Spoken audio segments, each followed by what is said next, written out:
The American Rise, Fall, and Resurrection of Comic Books, America's History of Comic Books.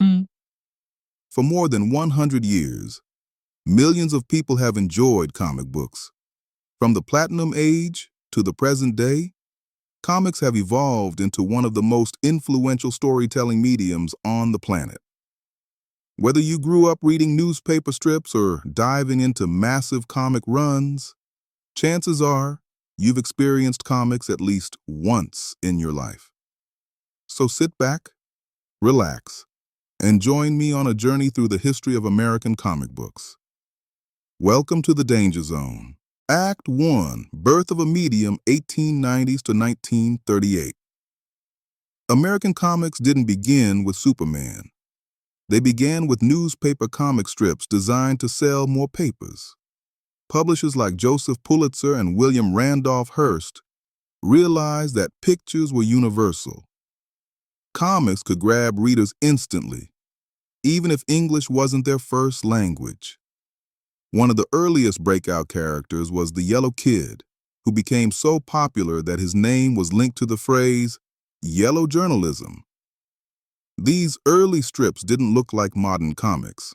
Sunday strips were massive, colorful, and crowded with slapstick humor. As the 20th century approached, daily strips arrived, short, 3- or 4-panel stories that appeared each morning.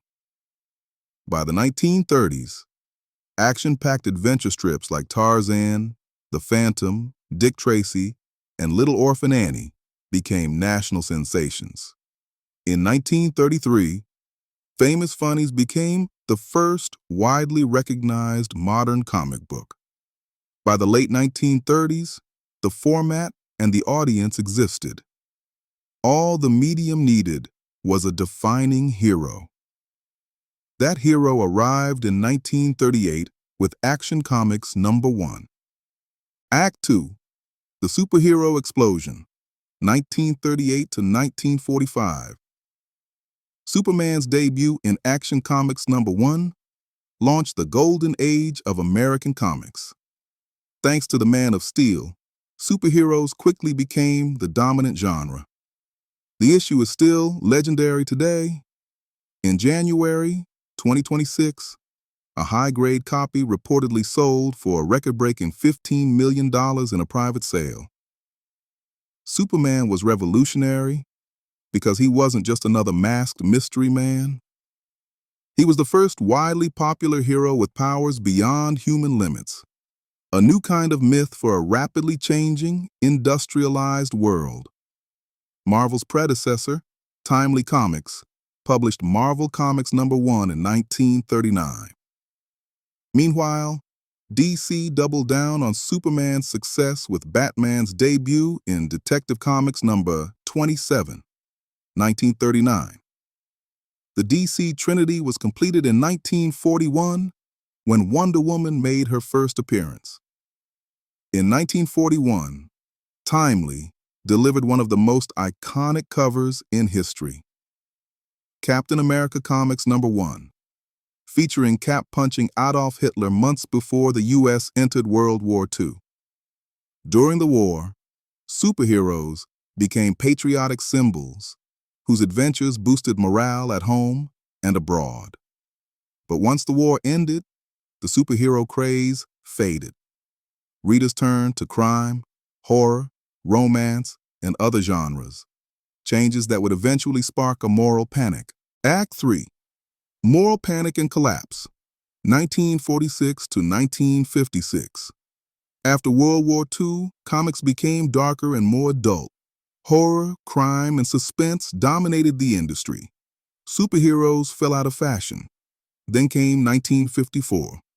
Psychiatrist Dr. Frederick Wortham published Seduction of the Innocent, claiming that comics caused juvenile delinquency. He accused Batman and Robin of promoting homosexuality and called Wonder Woman a dangerous lesbian icon. His ideas ignited national panic.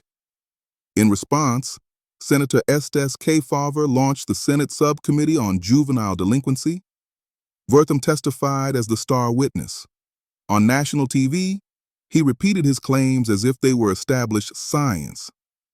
The most infamous moment came when EC Comics publisher William Gaines unsuccessfully defended a violent cover. It only fueled the belief that comics were corrupting America's youth. The fallout was immediate. Publishers created the Comics Code Authority, a strict censorship board that banned horror, crime, monsters, and nearly anything resembling adult themes. Entire genres vanished overnight, and the industry collapsed into a sanitized, child-only market. Act 4, The Silver Age and the Marvel Revolution, 1956 to 1970. With horror and crime wiped out, superheroes needed reinvention. DC took the first leap with Showcase number 4, 1956, which introduced a new Flash, Barry Allen. This issue is widely considered the start of the Silver Age. DC followed with a new Green Lantern, Hal Jordan, and eventually launched the Justice League in 1960. Its success caught the attention of Marvel publisher Martin Goodman, who asked Stan Lee to create a competing team. The result? Fantastic Four, number 1, 1961. Marvel redefined superheroes by giving them flaws, emotions, and real-world problems.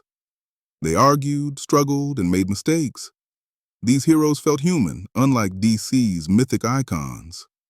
Marvel kept innovating with Spider-Man, the Hulk, Thor, the X-Men, and the Avengers.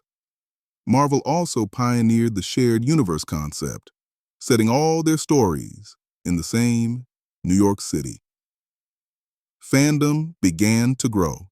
Letter columns, early conventions, and a community of dedicated readers emerged.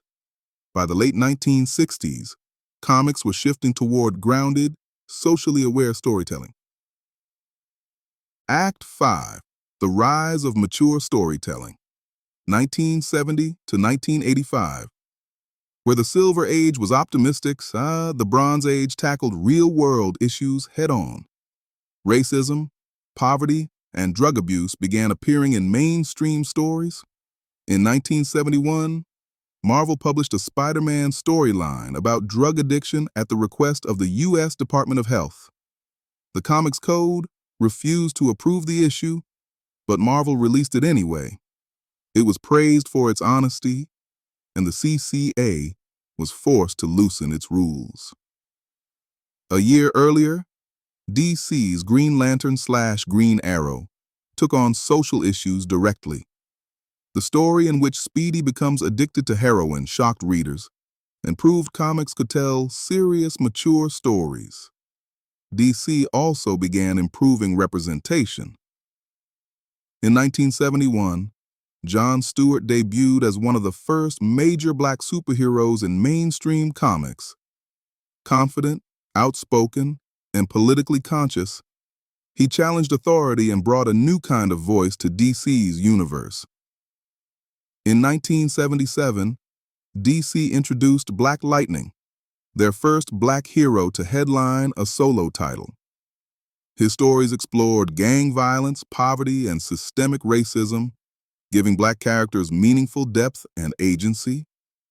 Meanwhile, Marvel leaned into darker, more complex characters like Wolverine and the Punisher. Early signs of where the medium was headed. 6. The Modern Age, 1986 to today. The Modern Age began with darker, more mature works like Watchmen and The Dark Knight Returns in 1986. Superheroes were deconstructed and stories became morally complex. This set the tone for the late 1980s and early 1990s, where grim and gritty storytelling dominated. In 1992, 7 superstar creators left Marvel to form Image Comics. Their new company allowed creators to own their characters, leading to bold, experimental titles like Spawn, Savage Dragon, and Youngblood. The early 1990s saw a massive speculator boom driven by variant covers and collectible editions. Sales spiked, then the market crashed. Many shops closed, and Marvel filed for bankruptcy in 1996. Still, the industry recovered and slowly rebuilt itself. In the 2000s, superhero movies exploded with X-Men 2000 and Spider-Man 2002. At the same time, graphic novels like Mouse, Sandman, Fun Home, and Persepolis proved that comics could deliver powerful literary experiences. Everything changed again in 2008 when the MCU launched with Iron Man. Superheroes became global entertainment icons. Digital platforms like Comixology, Webtoon, and Tapas expanded access for readers and creators worldwide. Video games such as Lego Batman, Lego Marvel Superheroes, and Batman. The Telltale series brought interactive storytelling to new audiences. Modern comics now explore diversity, mental health, LGBTQ+ representation, and deeper political and social issues. Today, you can subscribe to read comics online, enjoy new superhero films, revisit classics, and experience story-driven video games. Despite censorship, market crashes, and cultural shifts, comics have survived and evolved into one of the most impactful storytelling mediums ever created. Thank you for joining me on this journey. Don't forget to like and subscribe, and have a good morning, afternoon, evening, or night. See you next time.